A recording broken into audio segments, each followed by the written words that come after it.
বাংলাদেশকে অস্থিতিশীল করার জন্য, আগামী জাতীয় নির্বাচনকে ভণ্ডুল করার জন্য ব্যাপক ষড়যন্ত্র চক্রান্ত হচ্ছে।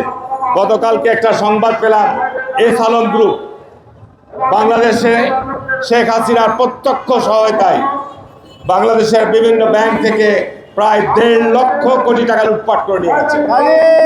1-2 কোটি টাকা নয়, 1.5 লক্ষ কোটি টাকা।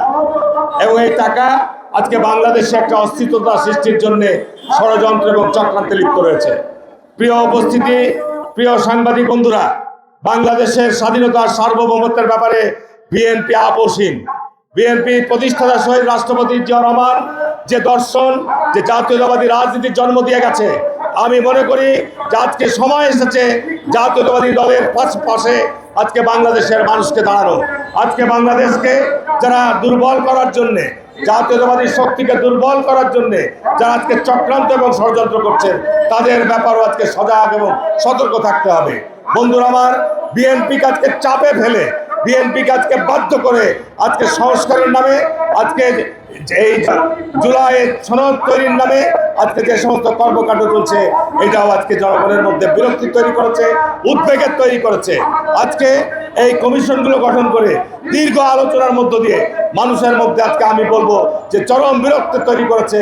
আমরা জনগণ চাই একটি অবাধ, সুষ্ঠু, নিরপেক্ষ নির্বাচনের মধ্য দিয়ে, যত দ্রুত সম্ভব একটি অবাধ, সুষ্ঠু, নিরপেক্ষ নির্বাচনের মধ্য দিয়ে একটি সংসদ গঠিত হোক, সরকার গঠিত হোক। আজকে দেশের মধ্যে সর্বত্র অরাজকতা, বিশৃঙ্খলা বিরাজ করছে। কিন্তু আজকে আমরা লক্ষ্য করছি যে আজকে পরিকল্পিতভাবে আজকে জাতীয় নির্বাচনকে বিঘ্নিত করা, পিছিয়ে দেওয়ার যে ষড়যন্ত্র চলছে, এটির ব্যাপারে দেশবাসীকে সজাগ এবং সতর্ক থাকতে হবে। কারণ বাংলাদেশে আজকে যে সমস্ত দাবি দেওয়া নিয়ে, আজকে যে সমস্ত বিষয় নিয়ে আজকে কথা হচ্ছে, সেসব বিষয়কে আমাদের মাথায় রেখেই বাংলাদেশের গত 15 বছর যে আন্দোলন সংগ্রাম ছিল, এই 15 বছর আন্দোলন সংগ্রামের মূল উদ্দেশ্য এবং লক্ষ্য ছিল একটি অবাধ, সুষ্ঠু, গ্রহণযোগ্য নির্বাচন। সেটি হয়নি বলেই গত জুলাই আগস্ট মাসে 24-এ গণবিস্ফোরণ হয়েছে এবং এসে আমাদের ছাত্র জনতা বিপুল পরিমাণ প্রাণ বিসর্জন দিয়েছে, বিপুল পরিমাণ প্রাণহানি ঘটেছে। আজকে এই বর্তমান অন্তর্বর্তীকালীন সরকারকে আমরা অনুরোধ করব যে আর আলোচনা বৃদ্ধি করিয়েন না।